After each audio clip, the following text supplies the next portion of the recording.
Assalamualaikum warahmatullahi wabarakatuh. Selamat datang kembali di channel Pen Invasion, channel yang menyuguhkan video cerita bergambar seputar misteri. Simak terus video dari kami.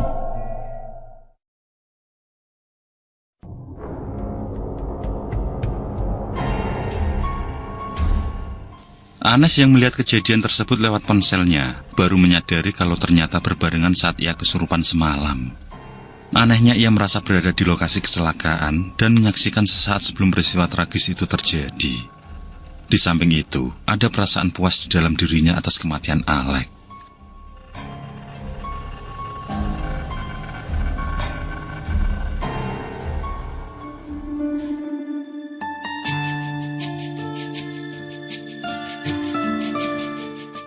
Anes yang masih lemah bangkit meninggalkan kamar. Di tangannya memegang sebuah buku dari mata kuliah teknologi informatika. Saat melihat mamanya Hikmat melakukan penghormatan terhadap foto para leluhur, ia pun menghampiri sambil memandangi sejenak sosok yang ada dalam foto tersebut.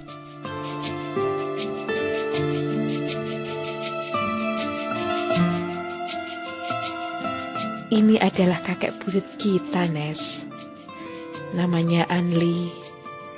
Ucap mamanya saat melihat pandangan Anes. Memang selama ini Anes tidak pernah peduli dengan silsilah keluarga. Ia tidak pernah memperhatikan dengan sesama dan selalu memandang sekilas saja. Tapi entah mengapa, pagi ini ia seolah ingin tahu.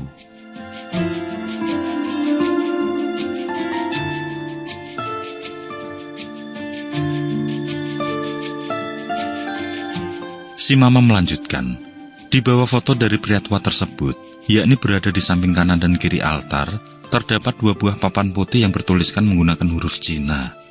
Itu adalah nama dari keluarga Anli.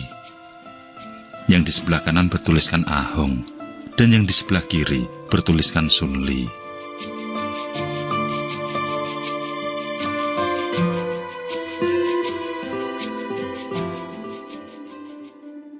Sedangkan kalung yang diberikan Amah sewaktu Imlek beberapa waktu yang lalu adalah bekas peninggalan dari Anli. Anes merasa heran karena kalung tersebut berasal dari seorang laki-laki. Si mama kembali memberitahu yang ia mengerti selama ini, kalung itu merupakan peninggalan cicinya, yakni Sunli yang meninggal lebih dulu. Anes pun mengangguk.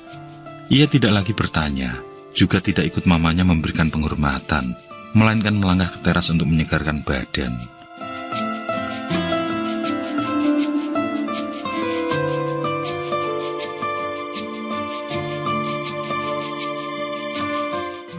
Setelah melakukan sedikit gerakan tubuh, Anes duduk bersantai. Disusul kemudian membaca buku yang entah kenapa ia ingin sekali membaca sedari kemarin. Ia pun tertarik tentang sejarah awal mula bagaimana Nusantara mengenal teknologi.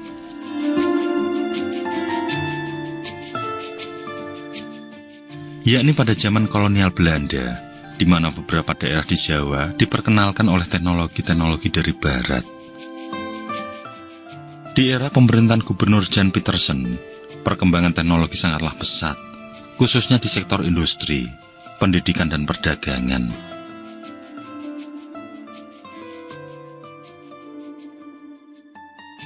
Adapun kota-kota yang memiliki perkembangan teknologi pesat pada masa lalu itu adalah Batavia, yang sekarang dikenal dengan kota Jakarta. Pada awalnya, Anes menyimak dengan cermat setiap kalimat. Namun ketika terus mengulang kata Batavia, mendadak matanya membeliak penuh amarah dan dendam. Pengkhianat, pembunuh, kejahatan harus dibayar. Ucapnya setengah berteriak. Ia merasa kalau dirinya terbawa ke masa lalu.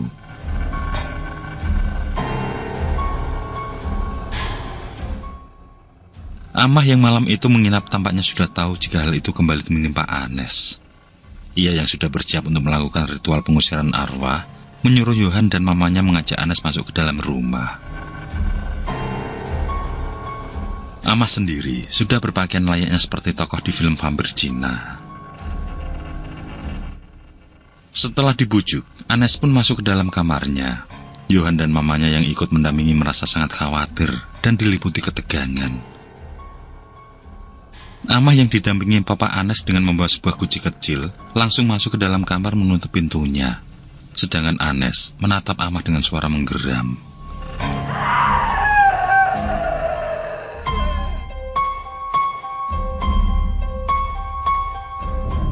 Amah pun memulai ritual. Sambil berkumat-kamit ia mengambil segenggam beras ketan dari guci kecil yang masih dipegang Papa Anes. Di dalam guci itu sudah ada kertas hu yang bertuliskan huruf Cina, yakni kertas jimat untuk menangkal energi negatif.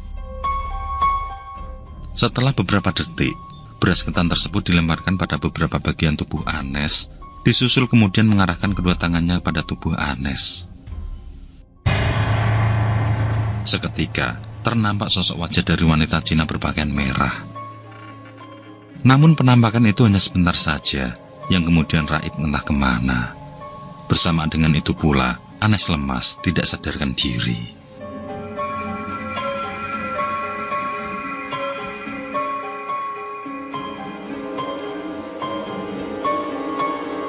Amah duduk bersila menghadap tubuh Anes. Ia kemudian menyilangkan kedua tangannya sambil berpegangan bahu.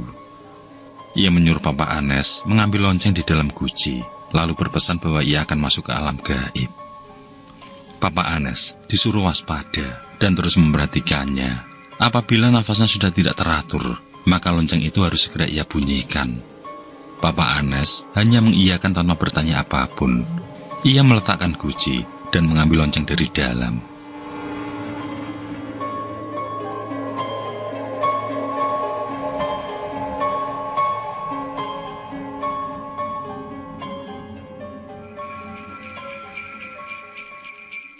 Detik-detik menegangkan telah terlewati ketika lonceng berbunyi dan Amah kembali ke alam fana dengan kondisi baik-baik saja. Anes juga sudah sadar kembali dengan kondisi lebih baik. Amah melepas baju luarnya, lalu mulai bertutur tentang apa yang menimpa Anes, yang mana semua diawali dari kisah leluhur mereka.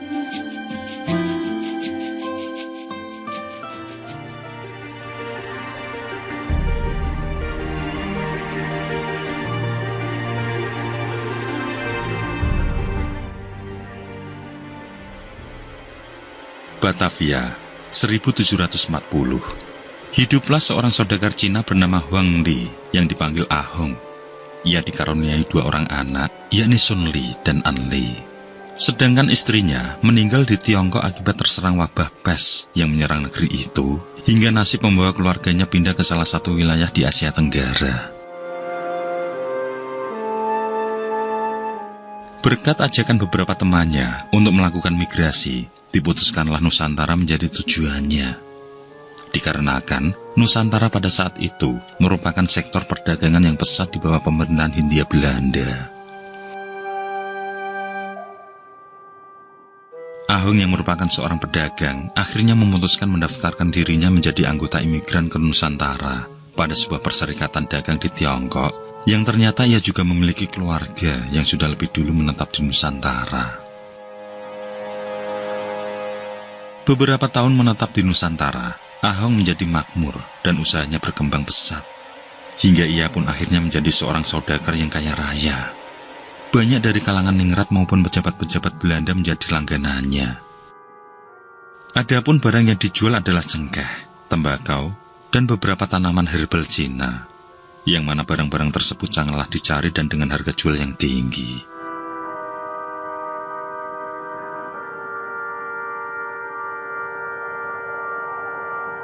Akan tetapi, di balik kesuksesan Ahong, ada orang yang iri terhadap pencapaiannya. Pria yang selalu bersikap sinis terhadap Ahong adalah Bahyong.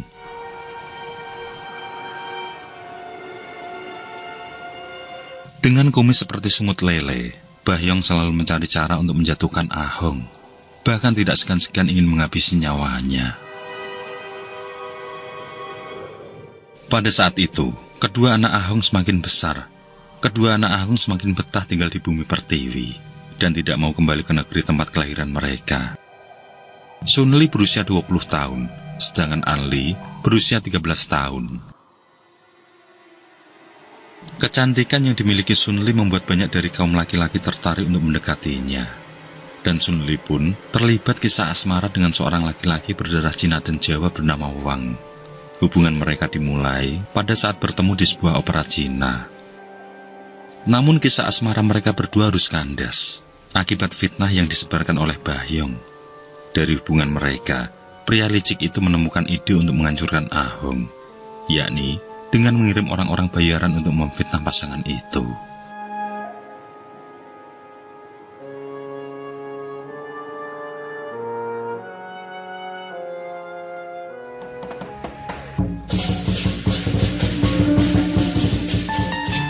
Suatu malam, di bulan Februari 1740, menjelang Cap Gomeh, beberapa kawasan pecinan di Batavia mengadakan sebuah acara teater opera Cina. Wang memutuskan mengajak Sun Li pacarnya untuk menonton acara teater tersebut.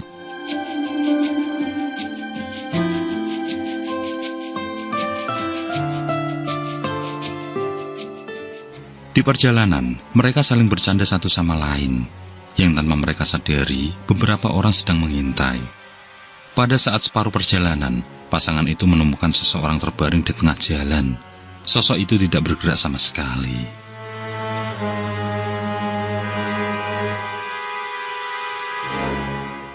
Sun Li dan Wang menjadi penasaran.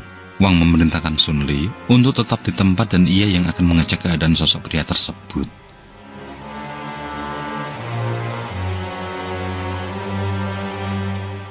Saat Wang menghampiri, secara mengejutkan orang itu menyerangnya. Kemudian muncul dua orang lagi dengan senjata golok di tangan masing-masing. Keduanya mendekap dan membawa Sun Li menjauh dari jalanan. Wang melangkah mengikuti mereka sambil berteriak agar jangan menyakiti Sun Li. Saat sudah berada di tempat yang sepi, pertarungan pun dimulai. Namun tidak mudah bagi tiga orang tersebut untuk menangkap Wang, dikarenakan Wang memiliki kemampuan bela diri yang lumayan. Ia berhasil menepis serangan dari kawanan bandit itu. Mereka pun terlibat pertarungan sengit, dikarenakan kawanan bandit itu juga memiliki kemampuan bela diri. Sementara Sun Li hanya menyaksikan dengan perasaan was-was. 3 lawan 1, menyebabkan Wang menjadi kewalahan. Hingga pada akhirnya, Wang berhasil dilumpuhkan.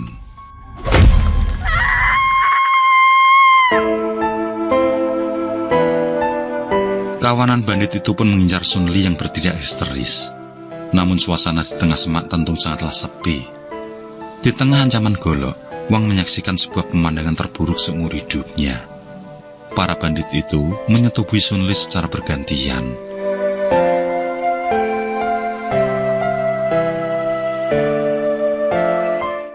Dan setelahnya, mereka memberitahukan warga, lalu berbondong-bondong mengarah pasangan muda itu ke pertunjukan opera, demi membuat sebuah tuduhan kalau mereka telah berzina.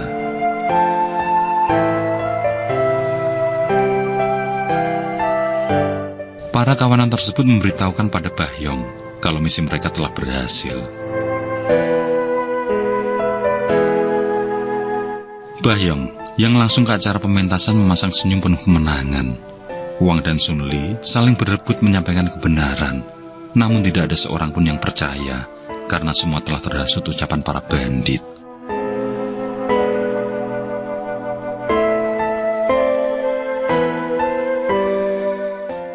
Pasangan ini harus mempertanggungjawabkan perbuatan mereka, ucap Bahyong lantang.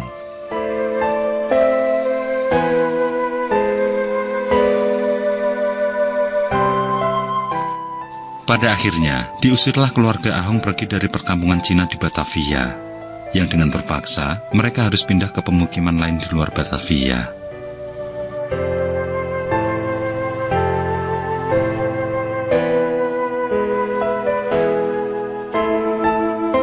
Salah satu teman Ahong yang sama-sama etnis Tionghoa menyarankan agar mereka tinggal di Buitenzorg, yang sekarang menjadi kota Bogor. Dikarenakan kota itu juga merupakan tempat strategis untuk berdagang. Keluarga itu pun mengadu nasib di kota Buitenzorg. Sun Li sendiri masih trauma akibat kejadian tersebut.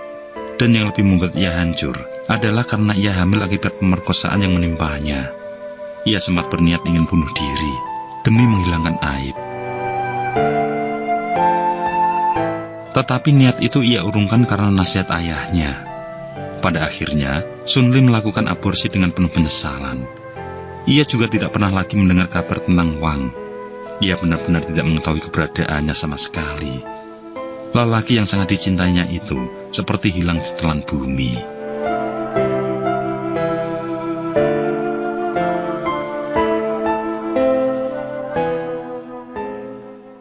Sekitar pertengahan 1740, sering terjadi konflik antara etnis Tionghoa dengan pemerintahan Hindia Belanda.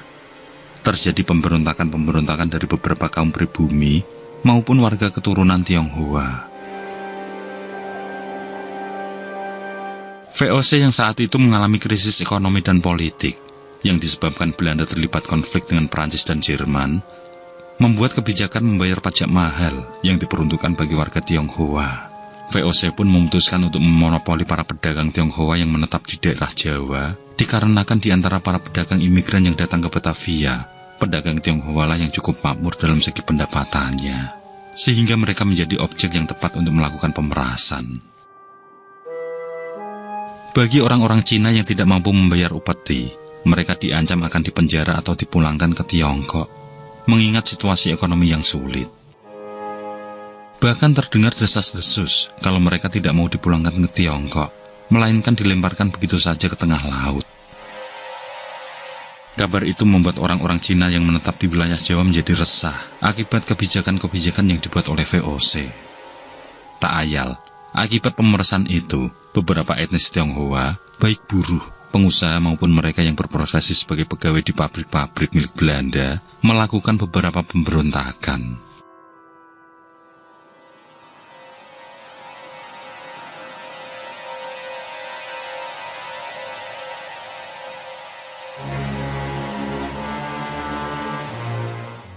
Ahong ikut merasakan kesulitan, walaupun ia berstatus sebagai saudagar. Akibat kebijakan membayar pajak yang mahal, hasil usahanya sering mengalami kerugian. Separuh dari hasil selama 1 bulan harus dipakai untuk membayar pajak. Sampai pada akhirnya, Ahong diajak oleh beberapa rekannya agar mereka ikut dalam pemberontakan. Ahong yang sudah merasa marah terhadap orang-orang Belanda menyetujui ajakan tersebut. Ia merasa kalau lebih baik mati dalam pertempuran daripada harus mati kelaparan dan harga diri diinjak.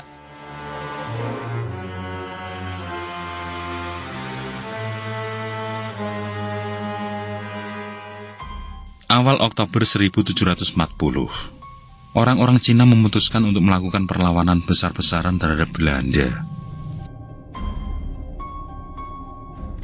Di bawah pimpinan Kapitan Ni Ho Kong, pasukan-pasukan yang kebanyakan dari etnis Tionghoa itu sudah melakukan persiapan dan strategi yang mantap. Para pasukan Tionghoa menghancurkan pos-pos serta pabrik milik VOC yang di Batavia hingga beberapa daerah lain, serta menjarai dan mengambil barang-barang berharga milik Belanda. Dari pertempuran itu, total sekitar 50 serdadu VOC tewas. Akibat kejadian tersebut, membuat Belanda marah besar terhadap etnis Tionghoa. Sebagai balasan, maka pasukan VOC mengirim sekitar 1.800 pasukan untuk mengatasi serangan orang-orang Cina itu, serta menangkap beberapa dari mereka yang diduga pemicu pemberontakan.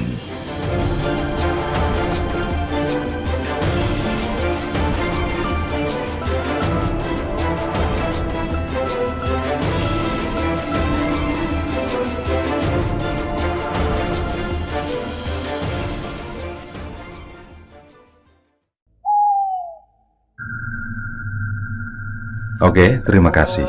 Semoga kawan-kawan terhibur, dan untuk ke depan, semoga channel ini bisa lebih baik lagi. Akhirul kalam, wassalamualaikum warahmatullahi wabarakatuh.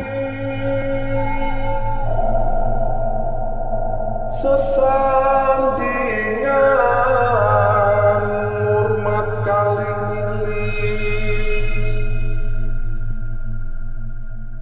lakukan di muka sana